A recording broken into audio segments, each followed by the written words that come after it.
jiwa hamba-Mu ini Bapa. Bapa, segala sesuatu yang bukan daripada Engkau Bapa, kami sepakat, kami ikat, kami hancurkan Bapa di dalam nama Tuhan Yesus, bahwa Engkaulah yang berkuasa kami Bapa, di hati kami, di tempat kami, di pikiran kami. Kita harus lebih semangat, kita harus lebih, justru lebih hati-hati sekali. Kenapa? Karena ada hal-hal yang tidak suka bahwa jadi ke mata, dari mata kemudian turunnya kemana? Ke mulut, bukan ke hati lagi, ke mulut. Kalau hati nggak suka, munculnya di mata, semuanya akan jadi apa? Contoh, kalau hati saya nggak suka dengan ini tanaman, saya akan melihat tanaman itu sebenarnya tidak baik-baik. Saya akan lihat, kata saya akan muncul kurus sekali ya, kecil sekali, daunnya juga kok nggak cocok ya, kok aneh ya ada di sini yang penuh ya. Jadi hati kita setiap hari kita harus jaga supaya apa? Bahwa hati kita sukacita, sehingga mata kita menjadi enak mengucapkan kata-kata. Tapi ada satu hal, itulah yang namanya manusia melihat dari sudut pandangnya sendiri, menurut mata sama kita. Sekalipun kita setiap hari diremehkan, dihina, tidak dihargai, Tuhan dari sendiri. Kita mau lihat buktinya. 1 Samuel 16 ayat 7. Itu boleh ditampilkan. 1 Samuel 16 ayat 7. Tetapi berfirmanlah Tuhan kepada siapa? Kepada Samuel. Janganlah pandang parasnya atau perawakan yang tinggi, sebab aku telah menolaknya. Bukan yang dilihat manusia, yang dilihat Allah. Manusia melihat apa yang di depan mata, tapi Tuhan melihat manusia. Manusia itu melihat dari manusia. Dia tidak pernah lihat di balik itu ada apa. Karena apa? Karena pembatasan manusia itu sangat tidak terjadi, tidak seperti Tuhan yang paling dalam manusia. Manusia hanya melihat. Sehingga apa? Kadang-kadang kita itu banyak hal-hal yang tertutup yang kita tidak pernah bisa lihat, yang hanya dilihat sebatas pikiran kita. Dan itulah kadang-kadang itu ya. Nah, jadi Tuhan itu menghargai setiap orang. Sekalipun orang itu dalam keadaan tidak baik-baik, keadaan orang itu sangat diremehkan, keadaannya dihina. Tapi kita harus berbangga ya, kita senang bahwa masih ada Tuhan yang mengangkat kita, masih ada Tuhan yang memandang kita. Itu bahwa Tuhan itu menghargai kita. Itu yang kedua. Kita tampilkan. Jadi Tuhan tidak lihat paras kita ya, separas penampilan orang itu seperti apa. Kita lihat bahwa Tuhan menghargai yang tidak kelihatan. Markus 12 ayat 41 sampai 44. Kita baca sama-sama yuk. Yang ganjil dibaca oleh bapak-bapak, yang genap oleh ibu-ibu. 3, 2, 1.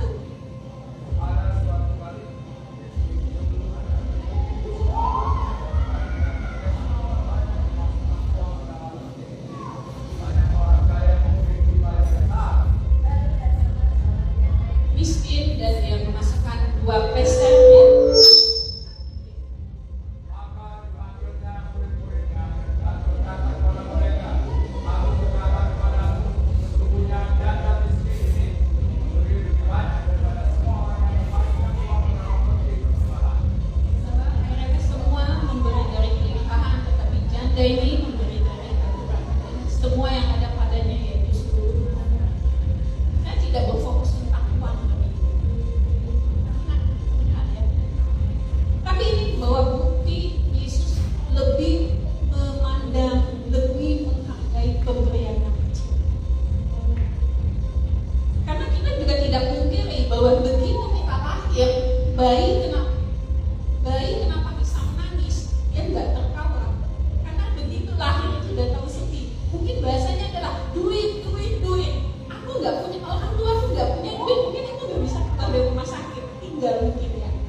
tidak melihat dari angka tersebut, kehidupan manusia ini kesehariannya dari pagi sampai siang, sampai sore, sampai malam, panjang hidup kita, sepanjang hidup sejarah hidup kita, mungkin orang menilai kita itu berdasarkan dari standar uang yang ada pada kita.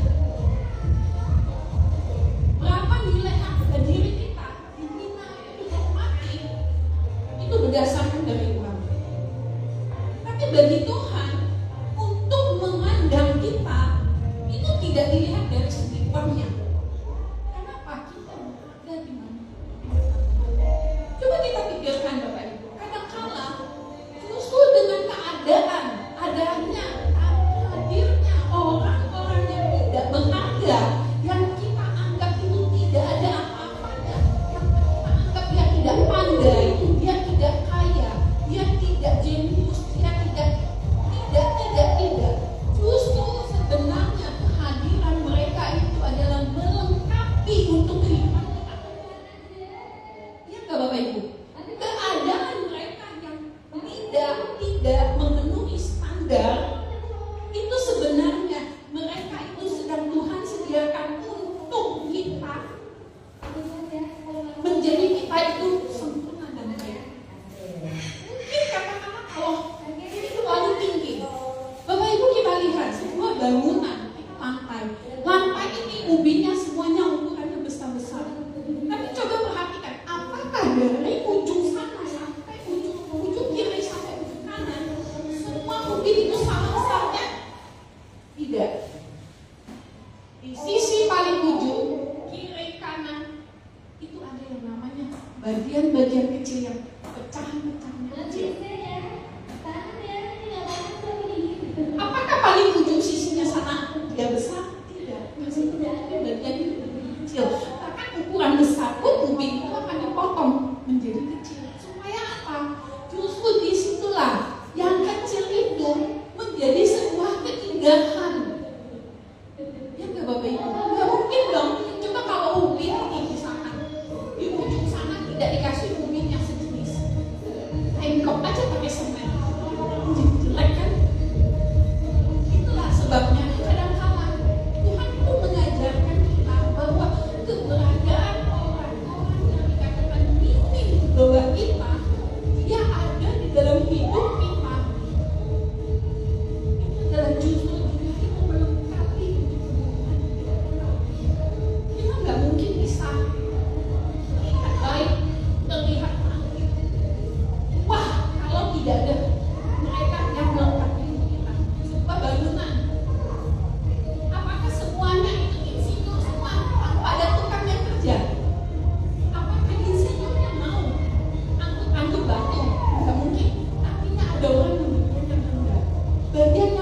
Bukankah kami bernubuat demi nama-Mu dan mempersiapkan demi nama-Mu dan mengadakan banyak mujizat demi nama-Mu juga?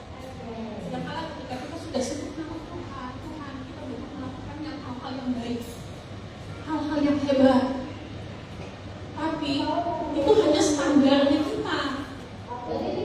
Kadang-kadang mungkin kita tidak bisa pungkiri ya Bapak Ibu.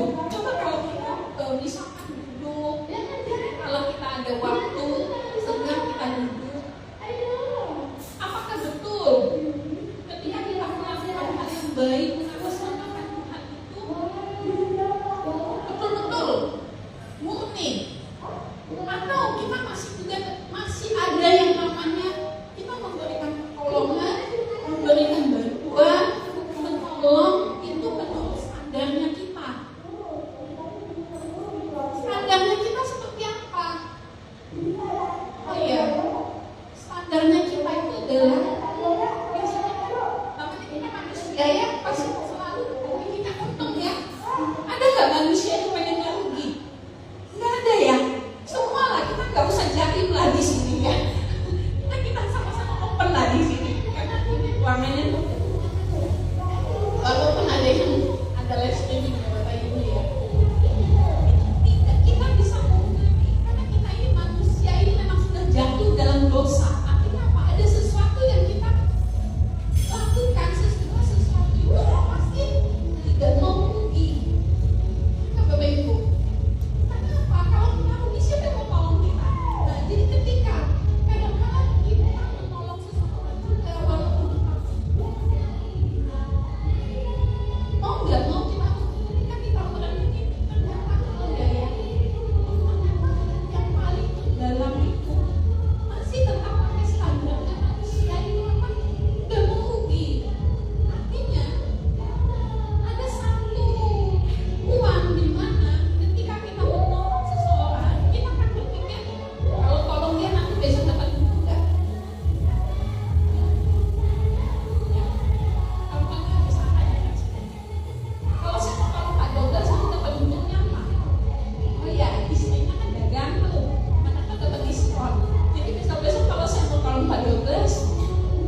belajar. Mungkin hari-hari kemarin sudah kuat kita nggak bisa ngomong, tapi hari ini kita belajar bagaimana menghargai orang, bagaimana kita memandang dan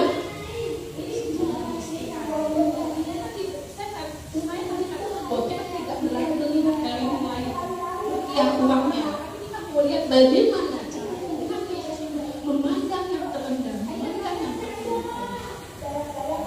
Jadi bertumbuh ya, bertumbuh semakin hari kita harus semakin bertumbuh. Yang sudah lewat sudah biarkan. Jadi adalah kesimpulannya mudah. Amin Bapak Ibu. Amin ya. Kita bertumbuh seperti Tuhan Yesus. Terendah sekalipun mau bertumbuh ya Bapak Ibu ya. Jadi nggak kalah dengan anak-anak sekolah minggu bertumbuh setiap hari.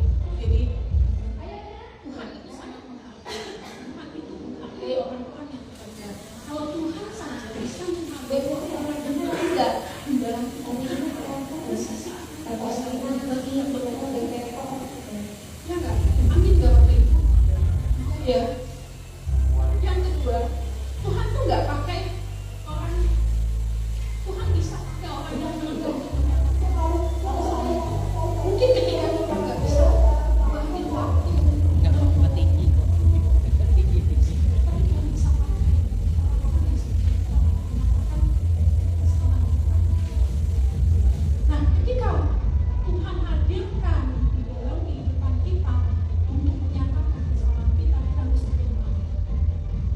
Kenapa? Jangan sampai seperti apa nanti Tuhan pakai juga untuk berbicara seperti Miriam. Bukan.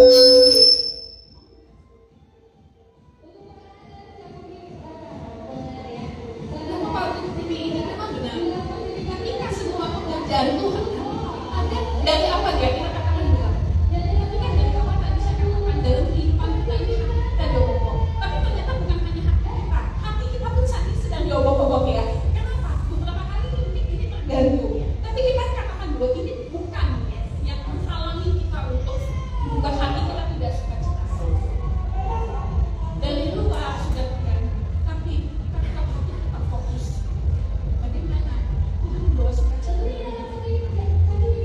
Jadi kalau kita terganggu, ini godaan buat ketika firman ini disampaikan. Ya, saya tidak pernah berpikir bahwa nanti hari ini ada acara besar di luar ya. Mungkin inilah kenapa bahwa situasi ini sedang mengganggu kita. Kita bisa berdoa. Kenapa? Tuhan tahu hati-hati kita yang di sini untuk mengubah hati-hati yang kamu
dalamnya laut masih bisa dilihat ikan-ikan yang indah, tapi di dalamnya